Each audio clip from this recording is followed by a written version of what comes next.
यज्ञ हमारी भारतवर्ष की प्राचीन सभ्यता से लेकर अब तक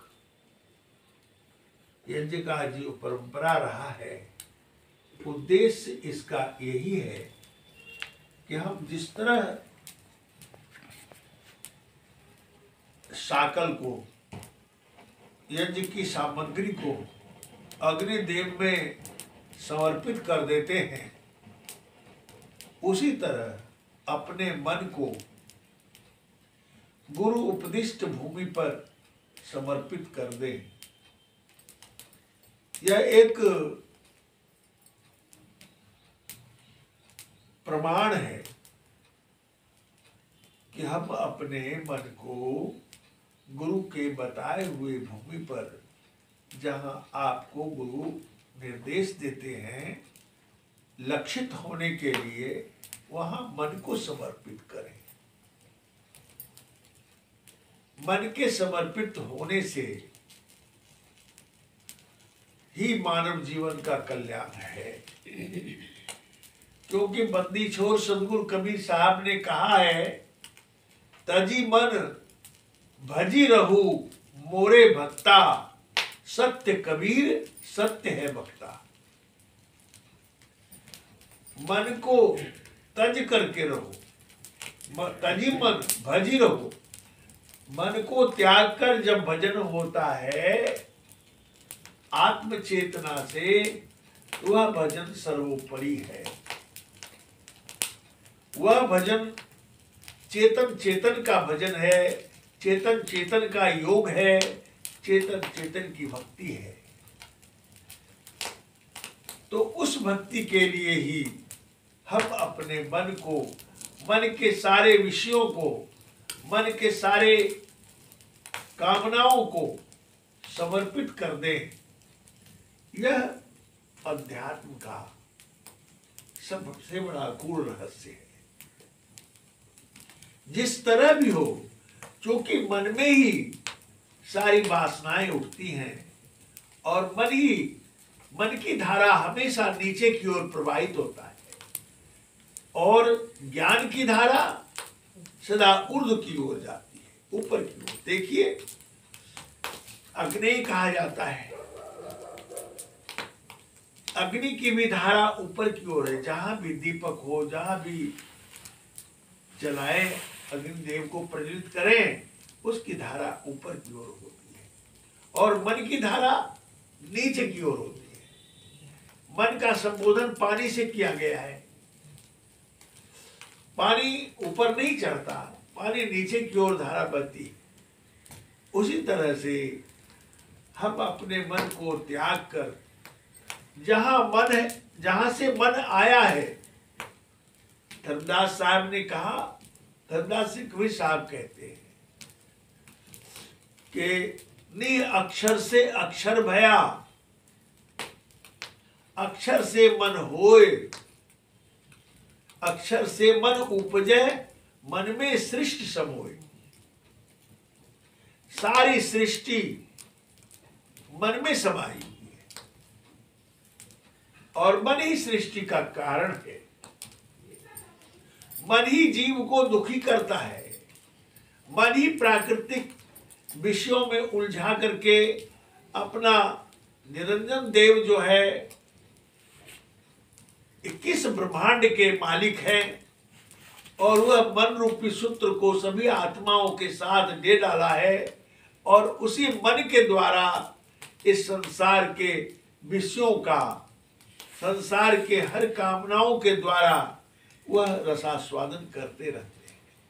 आप सोचते हैं कि हम विषयों का पान करते हैं, हम विषयों से आनंद लेते हैं और किसी भी विषय में रूप, रस, गंध, स्पर्श और शब्द, इन पंच विषयों में जो भी हमारी इंद्रियां लगी हुई हैं, इसका रस केवल निरंजन देव लेते हैं।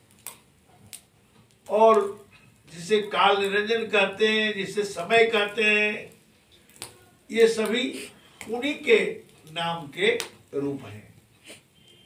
तो वह मन के द्वारा सारे कार्य करते हैं और हमें भी मन के द्वारा ही इस सृष्टि मंडल में फंसा कर रखा है।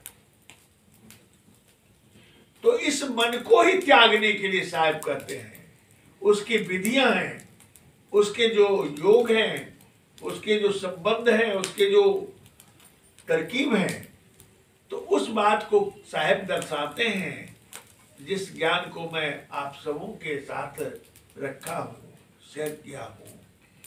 उस ज्ञान को समझें और अपने मन को गुरु के बताए लक्ष्य में रखकर ध्यान सुमरन करें, और ताकि यह मन उसमें लग जाए और लगने के बाद वह मन खींचता हुआ वह आठों चक्रों से ऊपर ऊर्ध्व की ओर चला जाएगा विवश होकर। और वह जब मन फिर से अक्षर में नियुक्त हो जाएगा तो आप अमन हो जाएंगे, मन रहित हो जाएंगे, और तब भक्ति शुरू होगी। वह चेतन चेतन की भक्ति है। अभी तो जितने कर्म हम करते हैं, शुभ कर्म या अशुभ कर्म, यह मन इंद्रियों के द्वारा होता है, इसलिए यह कर्म कहलाता है। कोई विशुद्ध कर्म है, कोई कर्म विकर्म है। कर्म अकर्म के होने के कर्म जो है हमारा, वह अकर्मी हो जाए। कर्म करते हुए कर्मों के फंदे में ना फंसे, उस योग्य बनाने के लिए साहब ने ये सारी तरकीबें बताई हैं, जो आप सबों को मैंने बताया, तरीका बताया, और उसमें लक्षित होने के लिए एक प्रारूप दिया। उसके मुताबिक आप अपनी चेतना को ऊर्ध्व करने के उद्देश्य से आप अपने आप में स्थित हो जाएं, अपनी चेतना को ऊर्ध्व करें और इस मन से ऊपर उठें। इसलिए यह बाह्य रूप में यज्ञ जो हुआ, यह प्राकृतिक रूप है, और जो आप खाते हैं, पीते हैं, जीवन जीते हैं, संसार में कर्म करते हैं, उन कर्मों के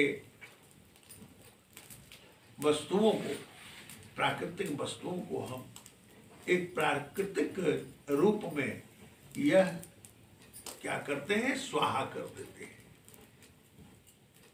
उसी तरह से मन को स्वाहा करना पड़ेगा। ब्रह्मा अग्नि में, योगा अग्नि में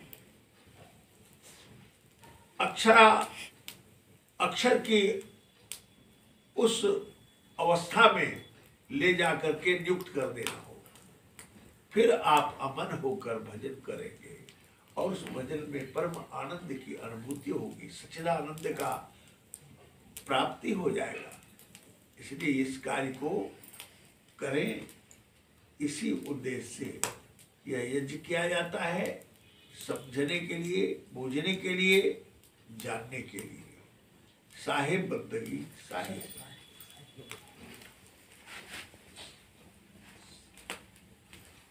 तो अब जो है आरती की जाए ना, एक एक करके उठ करके आरती करेंगे सब लोग। और ये जो है, हाँ ठीक है।